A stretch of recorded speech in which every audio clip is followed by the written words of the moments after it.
Կրթահամալիրի, վերջերս այսպես հահազանգեցիք, որ խնդիր կա ֆինանսավորման հետ կապված։ Կառավարության ղեկավարի 4 երեխաները սկսած Մարիամից, Աշոտ Փաշինյանով, Շուշանով երկար տարիներ մեր կրթահամալիրի 5 դպրոցներում սովորել, ոչ միայն տեղյակ են, ամենատեղյակ են։ Մետրոյում արցախցի կնոջ օրինակը մանկասակ երեխային։ Բայց վատ եղավ, որ արցախցի կին արտահայտվեց։ Բարև ձեզ հարգելի հեռուստադիտողներ, Եվրոմեդիայի տաղավարում այսօր հյուրընկալել ենք Մխիթար Սեբաստացի կրթահամալիրի հիմնադիր տնօրեն Աշոտ Բլեյանին։ Շնորհակալ եմ հրավերը մեր ընդունելու համար, պարոն Բլեյան։ Ոտս բարի Քրիստինե, առաջի անգամ եմ ձեր տաղավարում։ Ուրախ ենք ձեզ տեսնել։ Հետաքրքիր են։ Ուրախ ենք տեսնել։ Պարոն Բլեյան, ես ուզում էի, քանի որ այսպես արդեն մտնում ենք ընտրական փուլ, մի փոքր խոսենք հանրության տրամադրությունների մասին։ Արդյոք պատրաստ է հանրությունը ընտրությունների, քանի որ այդպես վճռորոշ ամենակարևոր առաջիկա իրադարձությունն է այստեղ սպասվող, եւ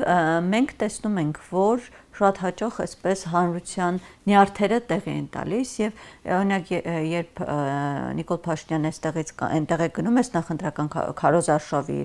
ընթացքում պարտադիր ինչ որ միջադեպով ուղեկցվում է, ինչը խոսում է հանրային այսպես նյարդային տրամադրությունների մասին, լարվածության, ինչի սա կարող է հանգեցնել։ Քրիստինե ջան, եթե մենք ասենք, որ ուրեմն պատրաստ չեն, ինչ կստացվի մինչև ընտրությունները պատրաստ չեն կամ սպասում են ընտրությունների, հասարակությանը նկատի ունեմ։ Հետո գալիս է ընտրական շրջան, արդեն բուն այդ շրջանի մեջ ենք, ու պարզվի էլի արդյոք պատրաստ չենք այս հարցը։ Ընտրությունները հենց դրա համար են, որպեսզի ոչ միայն բոլոր քաղաքական ուժերը, որոնք ունեն հավակնություն, ես օրինակի համար չունեմ այդպիսի հավակնություն, եւ այսօր որևէ քաղաքական ուժ չեմ ներկայացնում, բայց ես նորին մեծություն քաղաքացիական հասարակության անդամ եմ, քաղաքացի եմ, չէ, պատասխանատու, որպեսզի Հայաստանի Հանրապետությունում ընտրությունների միջոցով ձևավորվի իշխանություն, որը ոչ միայն, այդպես ասենք, դրսի ուժերի կողմից լեգիտիմ ճանաչվի, այլև հաստատի ներհայաստանյան համերաշխություն, որը հնարավոր հարթակ կդառնա յուրաքանչյուրին քաղաքականությամբ զբաղվող, քաղաքականությունը սպասարկող, չէ, Հայաստանին իր խնդիրները քաղաքացիների միջոցով քաղաքացիների հետ ձևակերպելու, չէ, իրան ավելի հասկանալի եւ ամենակարևորը, որ ընտրություններից հետո գլխավորը դա է, չէ, ստեղծում է մի միջավայր, որ հենց հասարակության կողմից անդում, յուրաքանչյուրիս կողմից անդրվում, չէ, այդ իշխանությունը, այդ իրողությունը, այդ փաստը եւ ամենակարևորը արդեն հասարակության, իշխանության, հասարակության եւ ընդդիմության մեջ այն կապերը, որոնք ընտրական շրջանում ձևավորվում են, դառնում են լեյտմոտիվ, չէ, գործուն բան, այդ խնդիրները համատեղ լուծելու, որտեղ ինչ կստացվի, դրանք ինչի համար են այդ ծրագրերը, այդ խնդիրները, եւ հետո ամեն մեկը պետքա գնա իր գործին, հասարակություն գնա գլուխը պահի, իշխանություն դու չգիտեմ ինչով զբաղվի, ընդդիմություն դու էլ անզորությունը քո հերթական անգամ։ Այսինքն հիմա շատ կարևոր է հաշտության այնպիսի մթնոլորտ, այնպիսի իրավական միջավայր, իրավական միջև վերջ, որ այդ արտահայտվելու ազատությունը լսելի լինել, բայց կարողանում են այդ հանրային ձեր նշած հաշտության մթնոլորտը հաստատել, ինչու որտեղ քիչ առաջ օրինակ բերեցի, որ օրինակ այստեղից այնտեղ են շարժում իշխանության ներկայացուցիչները, այսպես հանրության նյարդերը շատ ժամանակ տեղ են տալի, ինչը մենք ականատես ենք լինում։ Գիտեք, այդ թիվ 1 խնդիրն է, նախ եւ առաջ իշխանություն, որովհետեւ իշխանությունն է պատասխանատու Չէ ընտրությունների, ես չեմ ասում ընդդիմությունը, քաղաքական ուժերը, ընդ որ ասում եմ ընդդիմություն, նկատի չունեմ միայն խորհրդարանական ընդդիմությունը,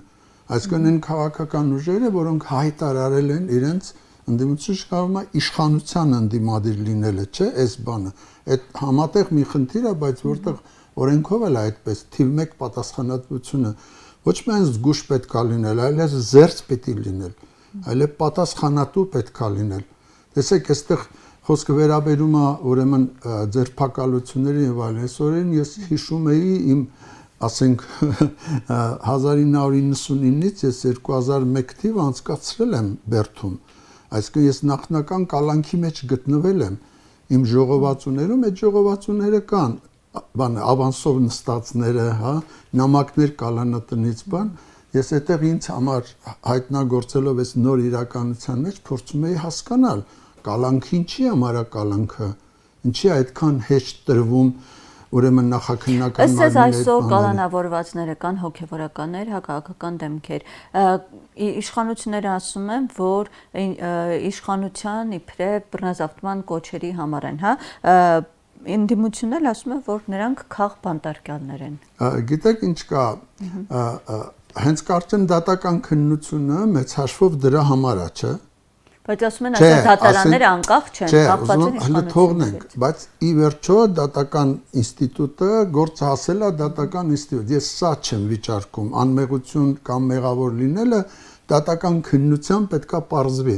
Սա մեկ ես ասում եմ ինչի համար է կալանքը,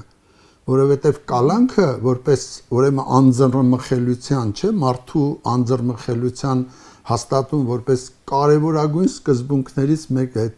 պրեզումպցիան նիվինովնստի, չէ, անմեղության կանխավարկածը պետք է հարգվի, այսինքն մարդը անմեղը այնքան ժամանակ, քանի դեռ իր անմեղությունը, իր մեղավորությունը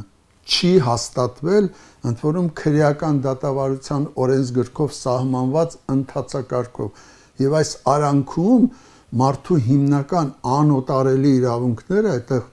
ազատությունն է, չէ, մարդու անձեռնմխելությունն է, պետքա դատարանի կողմից նախաքննության մարմնի կողմից հարգվի։ Հանրությունը չի վստահում դատարաններին, քննչական իհարկե եւ այդ անվստահությունը կմեծանա, որովհետեւ տեսեք, ես ինքս չգիտեմ, սրբազան հայր, կարծեմ, ոչ թե կարծեմ, կարգալույց չի արված, շարունակում է մնալ սրբազան հայր, ես չգիտեմ որն է հիմնավորումը, ես այդպիսի հիմնավորում ուշադրել չեմ լսել, որովհետև ես որպես արդեն հայ առաքելական Սուրբ եկեղեցու հետևորդ, հա, ես չեմ կարող դրա մեջ չտեսնել նաև իմ անձի հետ կապված խնդիր, ոտնձգություն իմ անձի, համաձայն եք, սրբազան հայրը շատ լավ ներկայացված է մեղադրանք շատ լավ, ուրեմն մինչև վերջ խնամքով, մինչև վերջ իրավական պետք է լինի այդ process-ը, որ նաև հասարակության այդ բանի խղճի ազատության միսի բաների հետ առնչություն չունեցա։ Պատկերացնում եք, հրապարակային մեղադրում են սրբազան հորը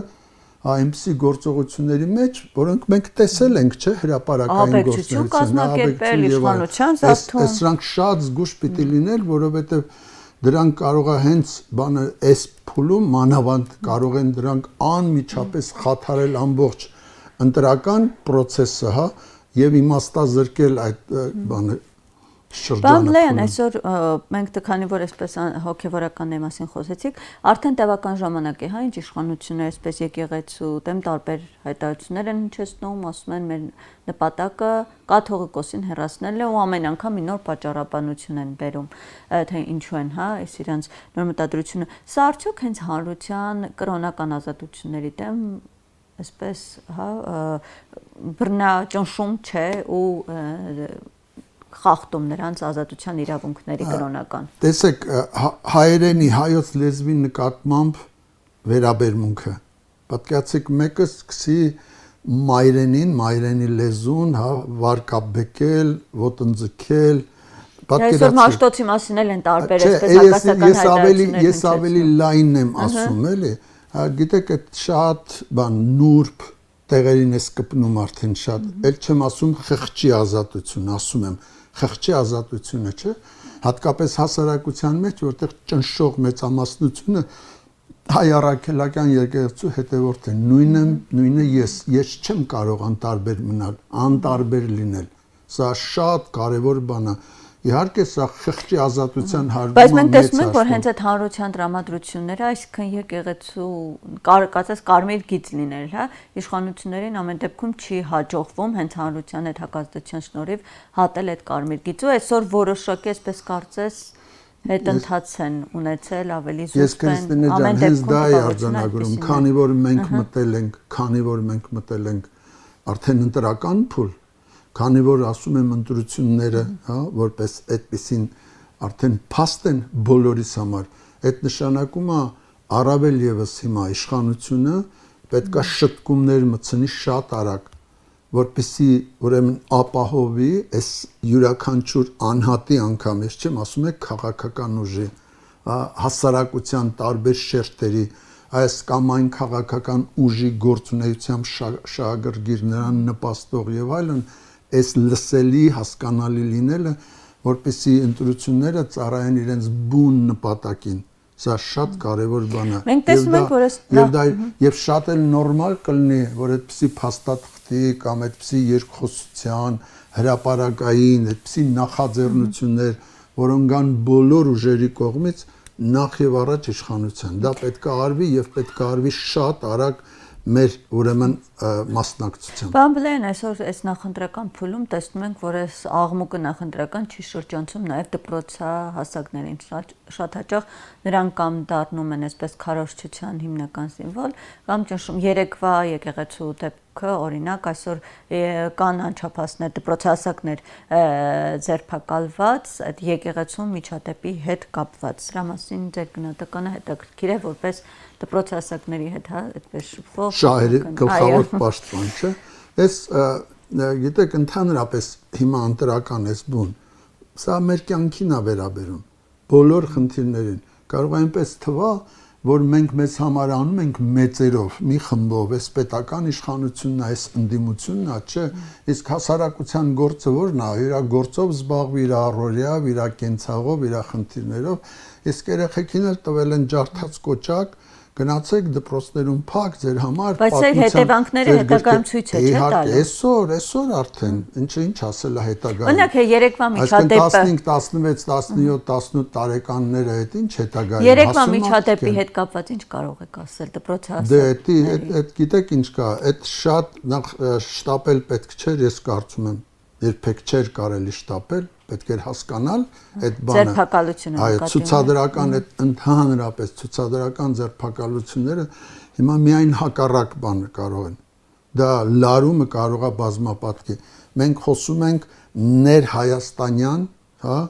այնպիսի համերաշխություն հաստատելու համար, որը հարիր կլինի, չէ, Հայաստանի համար այսպիսի, ուրեմն, բայց որքան մոտենում են ընտրությունները, կրքերը այդքան բորբոքվում են։ Առավել եւս Ուրեմն նշանակում է գործողություններով դու առաջ պիտի ընկնես, որ կարողանաս կանխել։ Դու պիտի իմանար, որ սովորական արդեն վիճակ չի, հա, այստեղ կան շահեր, հա, առաջ են բերված լուրջ շահեր, եւ այդ առումով պետք է բայց ինչի է պետք ցուցադրական այդ բաները անել։ Ես չեմ ուզում կրկնել այն բաները, ինչ որ եղել է, հետո պատանիա կարող է սխալվի, օրինակի համար, հետո դրա վրա չի կարելի կառուցել այդ բաները։ Եվ այս առումով, բայց գիտեք, ես միշտ օգտագործում եմ այդ ոչնչից մի վախեք, վախեցեք մի բանից վախից։ Իսկ ով ասել, որ այս քաղաքացիական հաշտության, որ ես ասում եմ նույն ընտրական համակարգը լիարժեք գործադրելու բանի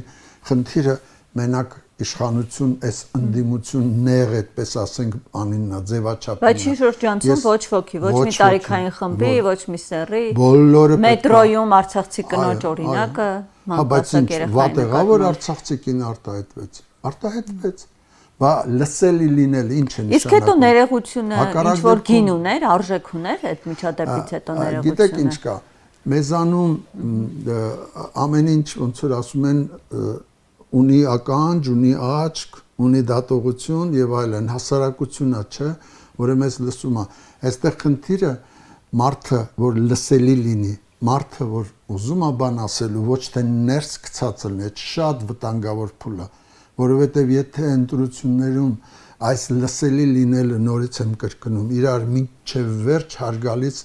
լսելի լինը, այս հնարավորությունը քաղաքական ուժերին, այս հավասար, այս պայմաններում մենք չապահովենք, ասում եմ, մի հատ շատ կարևոր հնարավորություն, բացառիկ հնարավորություն։ Այդ հիմնական հավասարությունը հանրային հաշտության մթնոլորտ ապահովել է ռեսուրսները բոլոր իշխանության ձեռքում են, չէ՞, հիմնականում։ Նախ եւ առաջ, գլխավորապես։ Եվ այս իշխանության պատասխանատվությունն է, բայց, հա, այս նույն կարծում եմ տրամադրվածության մեջ պետք է լինի ամբողջ քաղաքացիական հասարակությունը։ Իսկ ես ոչ քաղաքացիական հասարակություն չեմ հասկանում։ Գիտեք, եթե Հայաստանի Հանրապետությունն է, ինչ է նշանակում ոչ քաղաքացիական հասարակություն։ Այսինքն այդ նշանակում է նորին մեծություն քաղաքացին է մեզանում գլխավորը, չէ։ Նրա անոտարելի իրավունքներն ու ազատություններն են թելադրում յուրաքանչյուրի զվարքը։ Ես ոչ քաղաքացիական հասարակության սահմանում չեմ կարող տալ։ Ուրիշ բան, որ կան ինստիտուտներ, չէ, այսինքն այս քաղաքացիական հասարակություններ ինստիտուտավորված է, չէ, ՀԿ-ների իրավապաշտպան մյուս այդ բաների առավել եւս իրանք պետք է իրենց գործողությունները Ինչու եմ ասում, որտեղ օրինակ այսօր շատ է այս քննադատությունը, ասում են, եթե նախկինում ինչ որ մի նման միջադեպ լիներ անչափահասների կամ կնոջ հետ կապված, քաղաքասարակությունը այսպես հում կուտեր, բայց հիմա այսպես ընդհանրապես դիտորդի դերում են, խուսափում են գնահատական տալ, այդ դրա համար այդպիսի այսպես տպավորություն է ստեղծվում, որ քաղաքասարակություն չկա։ Շատ լավ, չէ, չի կարա այն սուրբ տեղը բաց չի մնում, հա, իրենք չեն անի գործը, ուրեմն հայտնում են լուսանցքում, չէ, եւ այս քաղաքական process-ները կծնեն նոր հասարակական կազմակերպություններ, կառաջանան նոր լիդերներ, մարդիկ, ովքեր հանրային կյանքում նոր դերակատարում կունենան։ Դրա համար ինձ այդքան ինչ որ կա, դրա մասին չի խոսքը։ Կա հնարավորություն, որից ամեն մեկս պետք է օգտվենք։ Ինձանից սկսած, ես որպես քաղաքացի Աշոտ Բլեհան, հա, ես չեմ կարող չծառայել, ուրեմն այդ հաշտության այդ ուրեմն լսելի լինելու, ինքնարտահայտվելու, հա, որպեսզի ընտրական համակարգ, որ ասում ենք, հա, եւ իրավական, հա, ընտրական համակարգ, այդ շատ ամբողջական մոտեցում է, այդ սոսկ, այն թերթիկը բանի մեջ գցելը չի, այդ մինչեւ էտա, որպեսզի մարդիկ այս ժամանակը, իսկ բաներ կա, գիտեք, այնքան արագ կզարգանան, այն ինչ որ հիմա ձեզ թվում է, թե հա բաց թողնվեց, այդպես չի։ Բավական քանի որ խոսեցիք արտագաղթի, այդպես այդ խնդիրների մասին, մի տեղեկատվության եւս կուզեի անդրադառնանք, կրթական այդպես հա կազմակերպություններ, զեկույցներ էին հրապարակել, որ սահմանամերձ այդ բնակավայրերում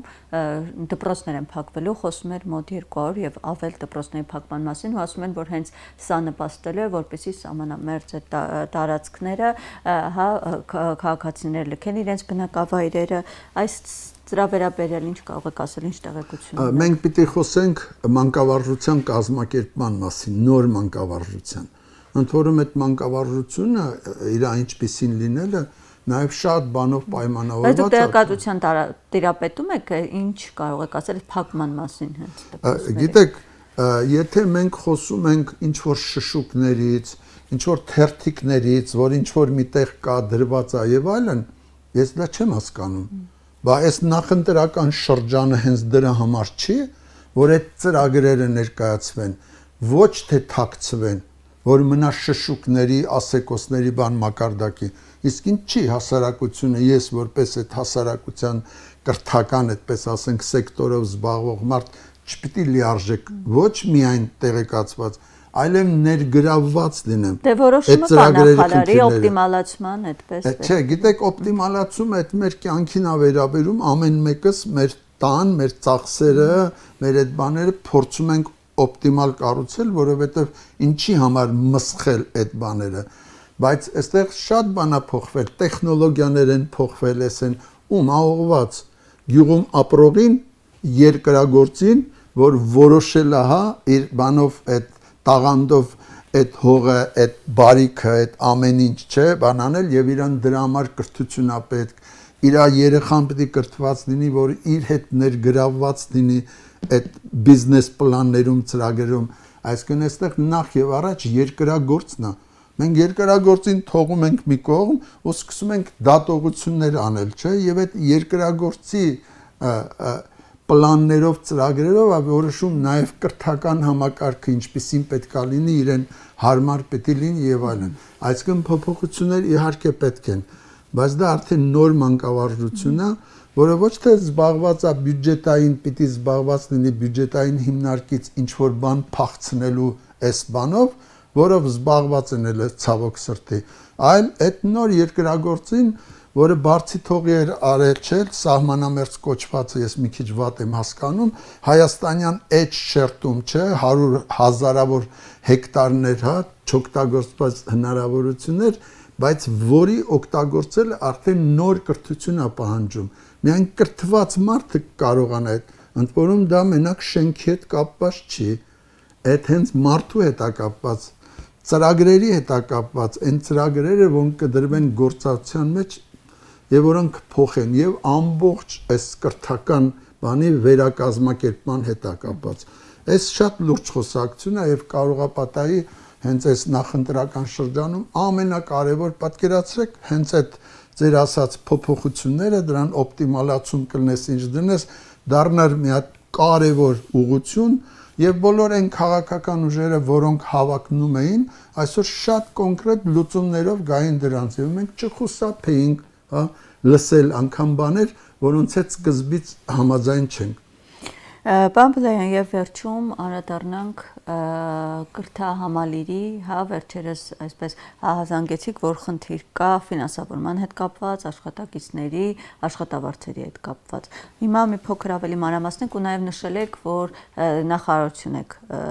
դիմել այս հարցով, ինչ խնդիրը, ինչ փուլում է այս պահին։ Չէ, ոչ միայն նախարարություն։ Այ եթե դուք Telegram ալիքը նայեք, հա, մեր կրթական համայնքը Սեբաստացի կրթական համայնքը այսինքն ծնողների են մեծականակ խումբը խոսքը 4000 երեխայի ընտանիքներին է վերաբերում իրենք շատ լավ է բանը ստեղծել են եւ այդտեղ Telegram ալիքում նամակը կա հա change.org-ը դրված է դուք ինչպես կպարզաբանեք որը ուղղված է հենց կառավարության ղեկավարին, որում կառավարության ղեկավարն էլ կրթահամալիրի ծնող է։ Այս էլ շատ հետաքրքիր է, որովհետև կառավարության ղեկավարի 4 երեխաները սկսած Մարիամից, հա, Աշոտ Փաշինյանով, Շուշանով, հիմա նաև Արփին մեր արևելյան դպրոցի ղեկավարը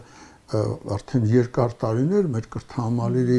5 դպրոցներում տարբեր սովորել, ոչ միայն տեղյակ են, ամենատեղյակներից։ Պարոն Բլեյան, դուք նաև նշում եք, որ երբևէ նման խնդիր չի առաջացել։ Ինչու հիմա հանկարծ 2003 թվից, 2006 թվից,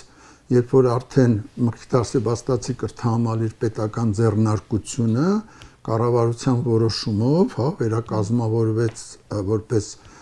Մխիթար Սեբաստացի կրթահամալիր փորձարարական հետազոտական միավորման, որի կազմում 6 դպրոց, քոլեջ, արտադպրոցական ուսումնական հաստատություններ, ամենատարբեր, հա, այս ձևը ստացավ, այդ բանից նաև ձևավորվեց կրթահամալիրի ֆինանսավորման խոսքը պետական ֆինանսավորման մասին էր, համընդհանուր, ես նկատի ունեմ այդ ցուցանիշներով, ձևավորվեց միասնական ֆինանսական համակարգ, իմ ասած տեղեկատվական այդ բանում, ուրեմն մեր Telegram ալիքում այդ բոլոր նյութերը տեղավորված են եւ 2006 թվականից մինչեւ 2024 թվականը մենք ոչ ոք խնդիրներ չենք ունեցել, այլ առաջացած խնդիրները շատ օպերատիվ ինչպես հասկանում ենք նախարարությունը ավելի քիչ բյուջե է հատկացրել այո պետական ֆինանսավորմանն է վերաբերում որովհետեւ գիտեք մեր կրթահամալիրը 1989-ին ես կարճ ասեմ որովհետեւ որ ընկնենք թվերի մեջ կարող է դուրս չգանք մեր կրթահամալիրը որպես ուրեմն Բլեյան դպրոց ստեղծելու առաջարկ ես որպես հիմնադիր իմ ընկերների հետ 1988-ից օգտագործելով Գորբաչովյան պերեստրոյկայի վերակառուցման այդ լավ շրջանը 88-ից մենք ներկայացրել ենք Հայաստանի կառավարություն, ժամանակ լուսավորության նախարարություն, առաջարկ, հա, փորձարարական հետազոտական միավորում ստեղծելու, որպես տարբեր կրթական ծրագրեր իրականացնող հաստատությունների միավորում, որ այդ հաստատությունները գործող հաստատությունները ցանկանում են միավորվեն, հա, որպես նոր կազմակերպված միավոր, հա, մի առաքելությամբ։ Դա պետականին, որովհետև այն ժամանակ կարող էր լինել մենակ մի ծրագիր, պետական կրթական, որպես այլընտրանք եւ դրա այդ այլընտրանքի հեղինակը հենց այդ միավորման բաններն են, մանկավարժական աշխատողներն են, այսինքն դա դառնում է իրենց տաղանդի, իրենց նոր հայացքի, նոր հնարավոր եւ այդ ընդունվել է 88-ին, հետո 1988-ին Հայաստանի խորհրդային հանրապետության ուրեմն ժողովրդության նախարարությունը արդեն այս միավորմանը տվել է Մխիթար Սեբաստացի կրթահամալիր փորձարարական հետազոտական անունը 6 դպրոցով, հա, քոլեջով, հետո 91 թվականի բարձրագույն կրթության եւ գիտության կոլեգիան հաստատել է այս միավորման անդամների կանոնադրությունները մյուս բան, այսինքն ամեն ինչ գնացել է այդ կներեք մենք չենք ստեղծել այդ դպրոցները, նրանք միավորման կազմում ստեղծված ու 36 եւ ավել տարիներ գործած դպրոցներ են, հետո 94 թվական, հետո 2003 մենք նոր բան չենք ստեղծել, այդ դպրոցները եղել են, կան, գործում են։ Այստեղ ես երկու բան ասեմ, որպեսզի յուրաքանչյուր ասում եմ քաղաքացի մարդը, չէ, ասենք ուզում է որևէ ձևով մասնակցի, մտնի, ասենք Telegram ալիքում դրված այդ բանում նամակը ու ուզում է իր վերաբերմունքը արտահայտի, որովհետև մենք հատուկ այդ նամակը նաև ծնողները որ առաջարկեցին, ես ողջորվեցի, որ յուրաքանչյուր ծնողի դեպ 1000-ից ավել արդեն բան կա, ինքը կարող է կարդա իմանա, չէ, որովհետև վերջը մենք իրեն ենք չէ սպասարկում։ Այսպեսի բան արեք, մտեք, որովհետև մեր դպրոցները, բոլոր 6 դպրոցները եւ քոլեջը պիտի 2021 թվականից պիտի գրանցված լինեին ԿԳՄՍ նախարարության նորմատիվ պարտադիր կատարման ենթակա ակտով բանարված տեղեկատվական միասնական համակարգում։ Մտեք նայեք, թե Մխիթար Սեբաստացի կրթահամալիրից քանի դպրոց է այնտեղ գրանցված։ Կտեսնեք այդ 6 դպրոցը, քոլեջը կտեսնեք, որ նախարարության սահմանած կարգով նրանք շարունակել են այսօր բանել, որից հետո խնդրեմ, այսօր լիարժեք բոլոր տեղերում վերսկսվել են, չէ, ուսումնական պարապմունքները։ Վերցրեք այդ տեղեկությունները այդտեղից, ու եկեք Բանգլադեշ, մեր դռները գիտեք Բլյան դպրոցը այդպիսի առանձնահատկություն ունի, բաց դռներով է, հասարակության դպրոցը, հանրային դպրոցը, եկեք ստուգեք այդ 6 դպրոցը կան, առկա են իրենց սովորողով, միսով եւ այլն, այսինքն այնքան ես դրան անվանում եմ իրեղեն ապացույց։ Ինչ է ապացուցել, կենը սա փաստա, սա իրեղենը, հենց դրա համար է ինքը անքննելի։ Եվ երկրորդ բանը, մենք 300-ի չափ ուսուցիչ ունենք մեր 6 դպրոցում, հա, քոլեջում։ Եկեք նայեք, տեսեք, կա որևէ մի ուսուցիչ կգտնեք, որը 2020-ից այս կողմ իր հիմնական աշխատավարձը մեկ դրույքի լիարժեք դրույքի դիմաց 160,000 դրամից պակաս է եղել։ Դուք չեք գտնի։ Կմտնեք կադրերի տեսուչ, դուք այդ կտեսնեք աշխատանքային պայմանագրով։ Այս երկու իրեղեն ապացույցի շուրջը իբր վեճը, բայց դրանք իրեղեն են, դրանք շոշափելի են, դրանք կան։ Եվ վերջում ինչ էի ուզում ասել, երկրորդ բանը, քանի որ կրթահամալիրը իր առանձնահատկությունն ունի, նա ոչ միայն կառավարության հիմնադրած դպրոցն է, դա Մխիթար Սեբաստացի կրթահամալիր կազմակերպության հեղինակային իրավունքն է, որովհետև այդ մանկավարժության հեղինակը ուսուցիչներն են, այդ հավաքան են։ Եվ վերջապես կա երրորդ համահիմնադիրը, այդ են 4000 երեխաների ծնողներ են, որոնք այս պետական կրթական ծրագրի 1400 դպրոցը գիտեն, հա, իրանք ընտրել են դրա այլընտրանքը, այսինքն եւ իրենց այդ լրացուցիչ կրթական ծառայությունների, այդ վճարովի ծառայությունների փաթեթով իրական մասնակցություն են ունեցել եւ ստացվել այնպես, որ ինչքան գումար հատկացնում է պետությունը, այդքան գումարել որպես լրացուցիչ ծնողներն են, այս հանրային դպրոցի նոր մոդել է։ Եվ եթե դու կպնում ես հանկարծ սրան, այս 3 համահիմնադիրների այդ համաձայնությանը, ապա շատ վտանգավոր բան է կատարում։ Հենց դրա համար մենք դա թույլ տալ չեն կարող եւ չի կարող հիմնադիր կառավարությունը գնալ այդ ճանապարհով, քան այստեղ էլ այդ համերաշխության խնդիրն է դրված։ Չի կարելի այս նախընտրական փուլում խախտել 36-7 տարիներով ստեղծված այս համերաշխությունը, որը ստեղծել է Հայաստանի համար եզակի եւ կարծում եմ քաղաքացիական հասարակության համար գնահատելի այդ միավորումը, որ այսօր կոչվում է Բլեյան դպրոց։ Ձեզ շնորհակալ եմ զրույցի համար, Ես եմ շնորհակալ հնարավորության համար։ Հարգելի հաստատիտողներ, հիշեցնեմ, որ Եվրոմեդիայի տաղավարում զրուցում ենք Մխիթար Սեբաստացի կրթահամալիրի հիմնադիր տնօրեն Աշոտ Բլայանի հետ։ Շնորհակալ եմ եթերին հետևելու համար, կհանդիպենք։